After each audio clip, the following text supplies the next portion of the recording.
Hi, it's Sunday morning. The Jester Challenge is starting in about an hour's time, and I'm on my way up towards Plymouth Breakwater to join in that start. And I think there are some other Jesters around. We've got a nice fresh wind at the moment, and here we go. Let's have a look around. I think that might be a Jester over there. It looks about the right size.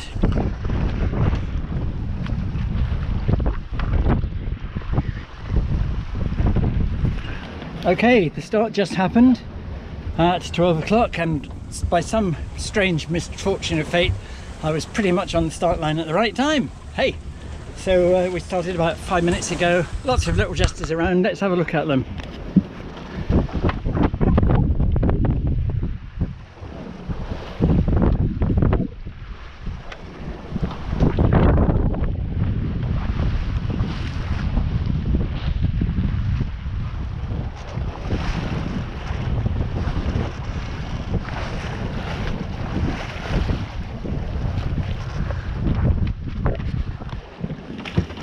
So 15 starters as far as I'm aware. We've got a nice wind. I've got 14 knots showing on the knot meter.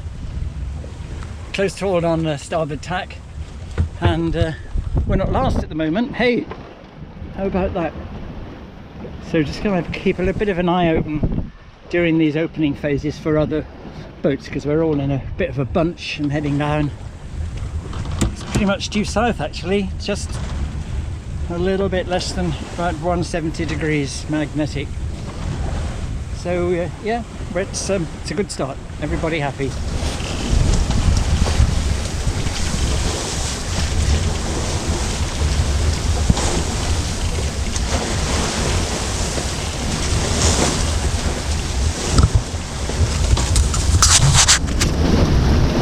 They're going faster than me.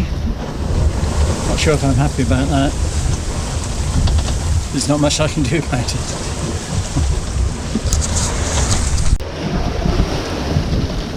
Well, we're about a couple of hours into it now. We started off with a good wind on the nose, really. We want to go southwest, but that's where the wind's coming from. So everybody appears to be going south, which is what I'm doing. We're expecting the wind to die off tonight later on, pretty much altogether, while it sorts itself out into a new direction, which will be from the northeast. So then we can go downwind, I hope, which will be a lot more comfortable than this. At the moment we're close hold as hard on the wind as we can go. Still quite a lot of boats in sight. Done about 20 nautical miles so far in about 2.5 hours or so. So going pretty well, and yeah, that's all for now. Expecting a bit of peace and quiet later on tonight.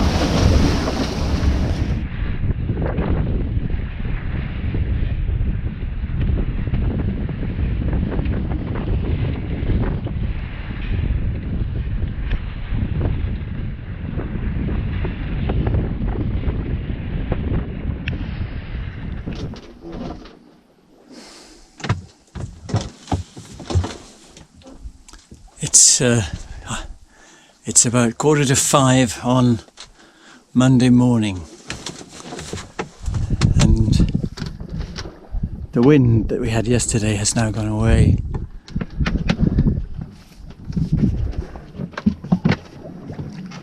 And it's lovely and calm.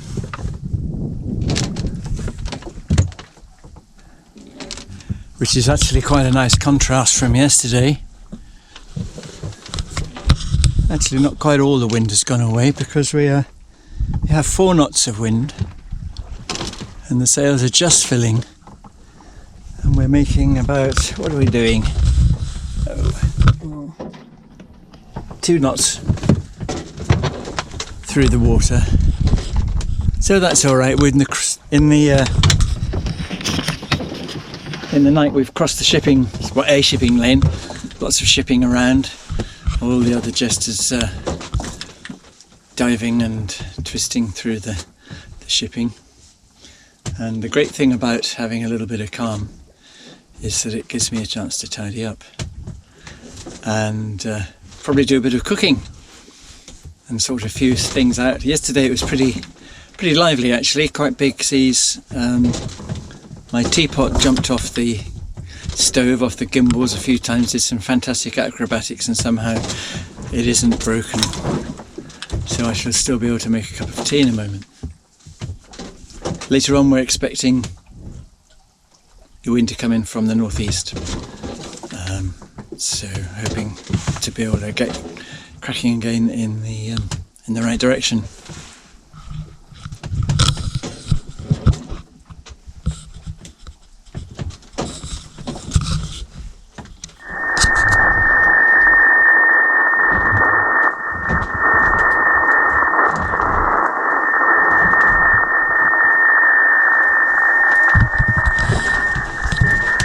Isn't that fun?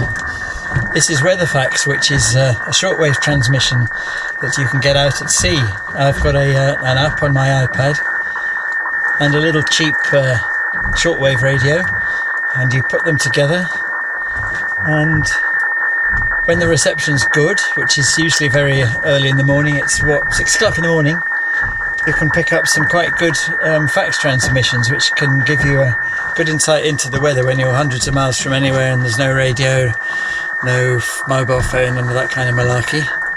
So here I seem to be receiving some wind data.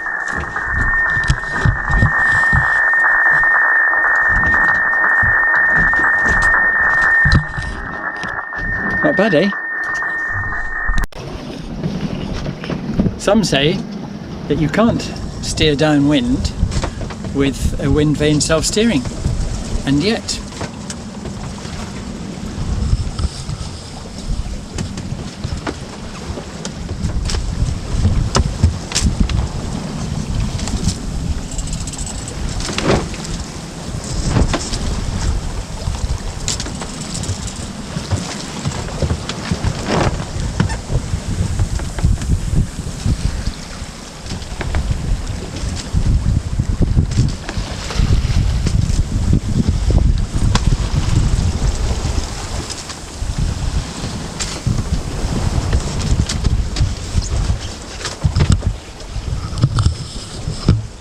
it's Monday afternoon, 24 hours into the 2024 Jester Challenge, and we've done about 100 miles, got badly becalmed this morning, and now we're heading down towards Ushant to get out of the English Channel and into the Atlantic. It's going well so far.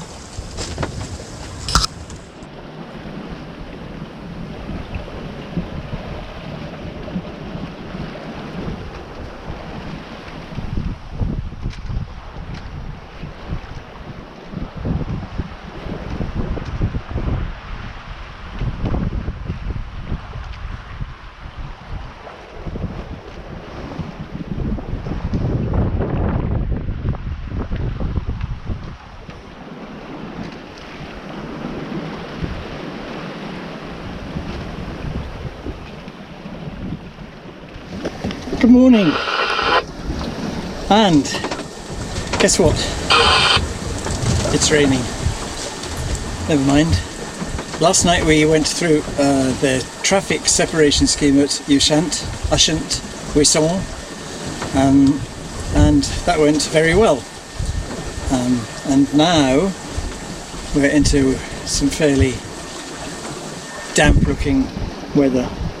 So I've had a look at the weather facts chart this morning, and there's a low in Biscay, so right at the north of Biscay. So I set the course to west, so I'm going to head out into the deeper water and see if we can't find some better weather.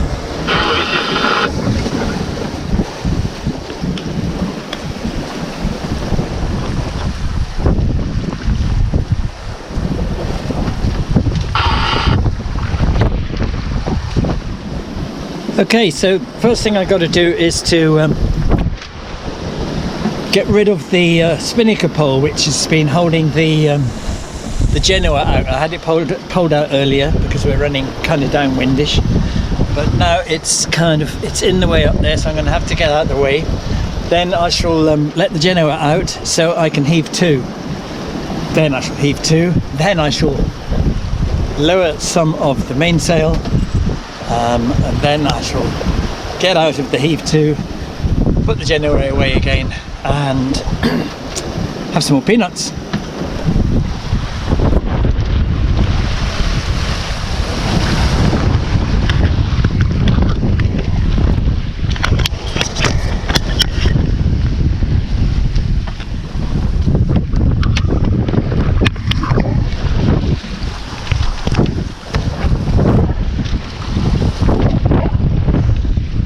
Okay.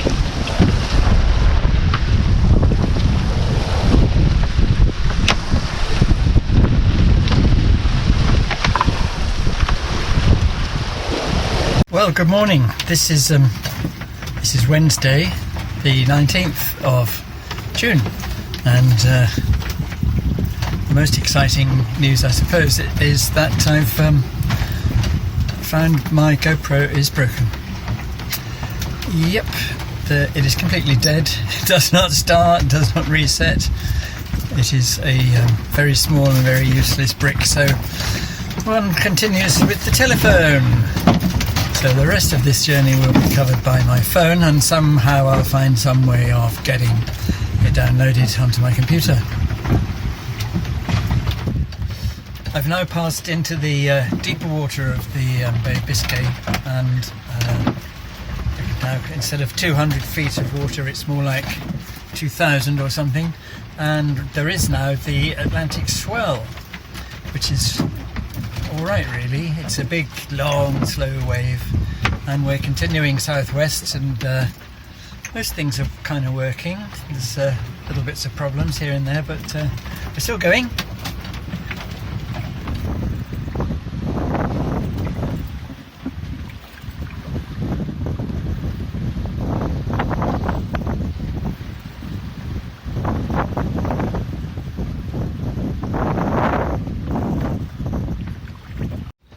And it's been an interesting day. I can still get weather faxes, although I'm now halfway across the Bay of Biscay and heading just a little bit west of south. So that's good to know. So I can see what the weather's going to do over the next few days and make plans accordingly. Hopefully I'm making the right plans. I haven't been able to fix the GoPro. That is, I think it is kaput. I tried being nice to it, I tried resetting it, I tried banging it on the step, nothing. So I'm sorry, for the time being there isn't going to be much of that action stuff with me, because I don't have a mount for this, for the phone. So I'm just going to have to talk to you tediously. Well, today I made some bread, which was nice for breakfast. Nice smell of bread making. There's been a big sea running, big Atlantic sea, very high and coming over the stern of the boat. Sometimes I had some big splashes of water into the cockpit. Luckily I was inside at the time and had the washboards in, so that was fine, not a problem. The course still going south, still got just the mainsail up with 2 reefs in, and not trying to hurry too much, taking my time. I don't want to try and go too quickly and break anything, you know. A bit of pain in the neck, that would. So not much happening on the AIS, nobody much around. At least there's less big traffic, so I can get a little bit of rest now and then. And yeah, what else have we got here? Oh yeah, I was making my supper, which was a chickpea stew, which is a lovely spicy dish that I make. It was really rolly. You could probably hear the waves crashing against the side of the boat there. It was really rolly and stuff was flying around all over the place, and I had like wooden spoon laden with soup on the pillow. You've got to laugh, haven't you?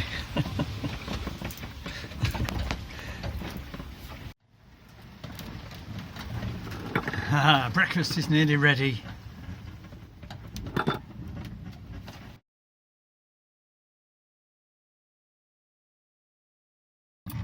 We're just coming up to the traffic separation scheme just off northwest Spain, and we're as hard on the wind as we can go because it's wind's come right round now to westerly, and I think we're just going to miss the edge of the traffic separation scheme. You can see there's that, the little red boat is me, and the traffic separation scheme is the purple thing, and I've got to try and stay outside that outline. It's going to be close.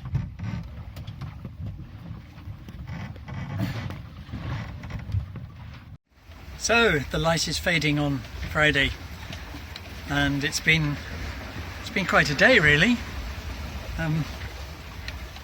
It went quite calm in the night, and then it picked up a bit again just after I put the Jenner away and decided to come from the west, so I headed south. And then in the morning I noticed that I was coming upon the traffic separation scheme, the TSS, just off the northwest corner of Spain, and I thought I was a bit close to it. I couldn't really get past, so I thought, well, I'll go on the inside. So I started heading off kind of south easterly to get around the inside, and then I thought, no, I can't make it around the outside. So I tried to go around the outside, and I got about, I don't know, 5 or 10 miles, and I thought, oh, I'm not going to make it around the outside. And I thought, well, maybe I can go into the first lane because there's nobody in it. So I went in that, and I thought, well, I'm not going to be able to stay in the first lane either. So then I thought, well, all right, I'll have to tack and go back out then. So I tacked, and I was going out, and it was really hard on the wind trying to get back out again. And then I thought, well, this is madness. I could go the other way, go right across it at 90 degrees and go on the inside, and that'd be much easier. So finally, that's what I did. Talk about the idiots abroad, or what? It took me most of the day to get out of the TSS. Now I am out of it and now heading south again. So that's great. And the wind is 13 knots, and I'm close hauled, as close as I can be, heading as near south as possible. So the dusk is coming, the light is fading. Let's see what comes tomorrow.